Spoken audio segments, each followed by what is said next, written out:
A massive Vikings signing is incoming as an NFL insider reveals major details on a decision that fans have been begging the Vikings to make, and Kevin O'Connell also provides an inside look at how the trade deadline went down within the building yesterday. We're going to break down all that in this episode of Vikings Digest, but first, if you're not subscribed yet and you want to help us reach our goal of 2,200 subscribers before we kick off against the Baltimore Ravens on Sunday, make sure to hit that subscribe button and the bell icon so you don't miss any of the episodes when they drop. You guys have been showing a lot of support for the channel. We've seen an uptick in subscribers recently. So let's try and keep this train rolling as the Vikings hope to continue to stacking wins. And with that, let's hop right into the first topic of the day, which is Asante Samuel to visit Minnesota. So it was revealed earlier today that former Chargers cornerback Asante Samuel Jr., who was recently cleared by doctors after undergoing a spinal fusion procedure, is starting to take visits and will have the Panthers first. But he also added that the Packers and Vikings are also scheduled to have visits with Asante Samuel Jr. this week. So this is huge for the Vikings, as hopefully the Panthers do not snatch him up right away. We know they need some secondary solutions on that side of things. We also need some extra reinforcements with Jeff Okudah going down with a concussion and a lot of injuries hitting this team just left, right, and center. And they want to stay as healthy as they can, but also have the depth when those injuries happen for guys to step up and not be a liability having to deal with second stringers.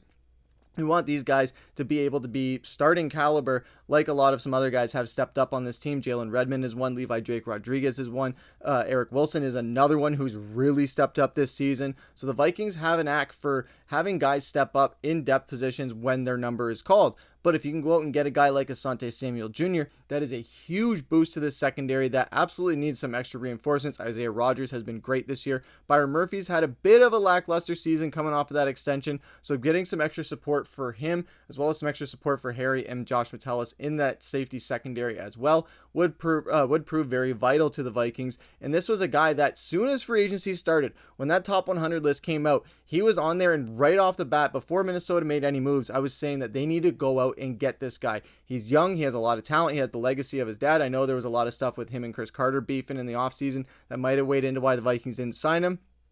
But this is a guy that can bring a lot of production to a team that absolutely needs it, because he can bring in a lot of interceptions, he can bring in a lot of passes defended, and he can be that lockdown corner that they need him to be. I know he's battled some injuries. He's coming off of that injury, which would affect his contract projections as well. We're heading into the free agency. That was the big thing as to maybe why the Vikings didn't, because he was bringing in probably a $15 million a year or more price tag coming off of a rookie deal where he was only getting $4 million a year.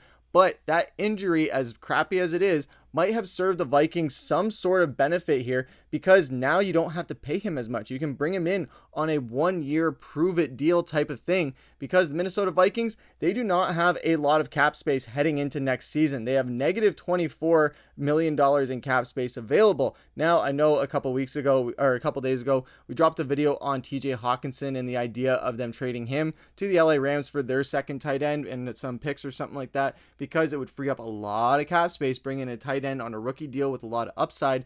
And as much as I love TJ Hawkinson, this could be one of those seasons where, because of the cap situation that Minnesota is going to be in next year, Hawkinson is due to get about $20 million. So that would go a significant amount of length to help this Vikings cap situation next season. But that could bring the problem of, okay, if he plays well this year, I know it hasn't been the greatest year for him this year, but if he plays well this year, Minnesota would have to lose a really big asset in him with still a lot to prove. It just would be paying a lot of money for a tight end like that who is aging, and you can bring in a younger one with a lot of upside and not have to pay him as much and help that cap situation. So we could be looking at a situation where if Minnesota brings in Asante Samuel on a 1-year, $10 million a year prove-it deal, and he plays his ass off, and TJ Hawkinson is kind of inconsistent like we've seen this season, it's going to be a situation where they're treating TJ Hawkinson as a rental for this year, and they're going to probably trade him in the offseason for something heading into this season because of that cap situation they got coming up, where they're looking at saying, okay, we got the cap space to go and sign Samuel this year, keep Hawk this year, obviously, because they are fine this year with $16 million in cap space. So they are fine with that in Hawkinson. They've already paid him this year. But with next year coming up, they might say, okay, we still need to get some pieces, but we can't necessarily do that with Hawk here. And if Samuel plays really well and earns himself a really big contract that is worthy of a top paid guy, especially with his youth and the production he could bring with this Brian Flores defense, he would be insane. that's a situation where Hockenson could be on a 1-year rental this year, and we could see him leave next year with another team taking on his contract and us having a lot more cap space to deal with to go and get some other assets to address some other needed positions. We still got Josh Oliver. We can still go out and get a younger tight end with a lot of upside, or draft one. It just seems with TJ Hockenson, he is now past his prime, and it's time to move on from that. And if you bring in Asante Samuel Jr., that brings a lot of motivations into that scenario. So stay tuned on what could happen with that and Asante Samuel Jr. And let us know what you guys think about the Vikings bringing him in. Do you think the beef that's going on with Chris Carter and Asante Samuel Sr. is going to have a factor in on that? Or do you think that that's all just water under the bridge? And this is someone who can definitely help this secondary. If you have a secondary with Isaiah Rodgers, Byron Murphy, and Asante Samuel Jr., and then you bring in Jeff Okudah when he's healthy, and you have Harrison Smith and Josh Metellus in the safeties part, the secondary suddenly looks a little bit better, a lot better actually, than what they did against the Lions. And they looked pretty damn good against the Lions, but it can look even better, especially when you bring in a guy like Asante Samuel Jr., who I have been begging the team to sign ever since free agency started. And it's a guy that I've been shocked that has been still on the free agency board up until this point. But let us know your guys' thoughts down in the comments below. But that's going to take us into our second topic of the day, which is K.O.C's deadline updates. So Kevin O'Connell had a press conference earlier today, and he was talking about some of the trade deadline stuff. He was asked what was going on at the trade deadline. He said, I know there was some calls, but I thought Kwesi did a really good job communicating and let us know some of the possibilities that were happening, and that they were talking through those, but nothing really materialized, as a lot of Vikings fans were waited on bated breath to see if they were going to trade TJ Hockenson, because that was a huge topic of discussion heading into the trade deadline. That was really the only player on Minnesota that there was any rumors or news circulating about him being traded. There were some fake news articles going out there as well. Thankfully, he was not traded, so Minnesota will still have him for the rest of the year, which I think is a really smart move, even if they do move on from him in the offseason.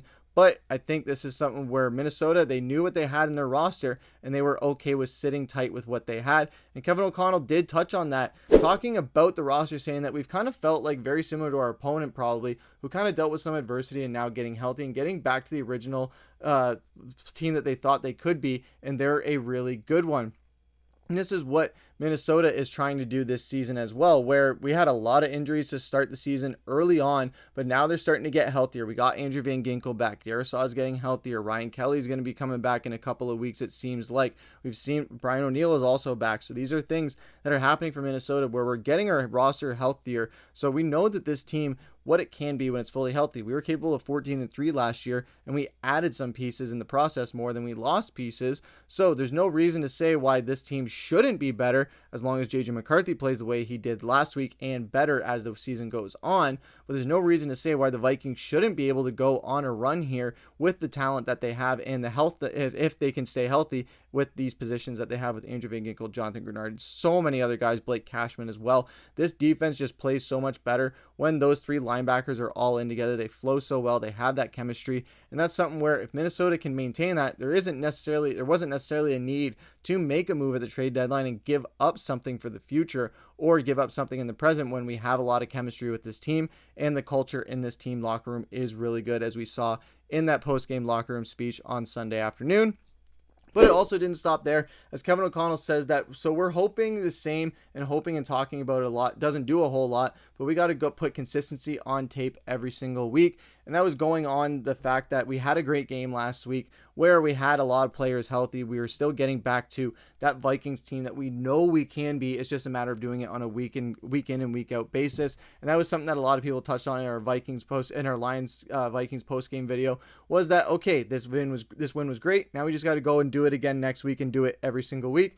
And that's what Kevin O'Connell's saying too. Yesterday in our episode, we talked about how his appearance on Paul Allen's show, it was just all about leaving what they did on Sunday in Detroit and just focusing on Baltimore this week at home against a team that's really trying to just find their identity again, like we are. So it's two very hungry teams that are going to be trying to go into this game with a win to keep that momentum going into the next week, and Minnesota's absolutely going to need it. But let us know what you guys thought about all this, and all this down in the comments below. What you thought about the idea of Asante Samuel coming to meet with the Minnesota Vikings, as well as Kevin O'Connell talking about what happened at the trade deadline and the identity of this team and consistency moving forward. But that's going to do it for this episode of Vikings Digest. I've been your host, Griffin. Take care.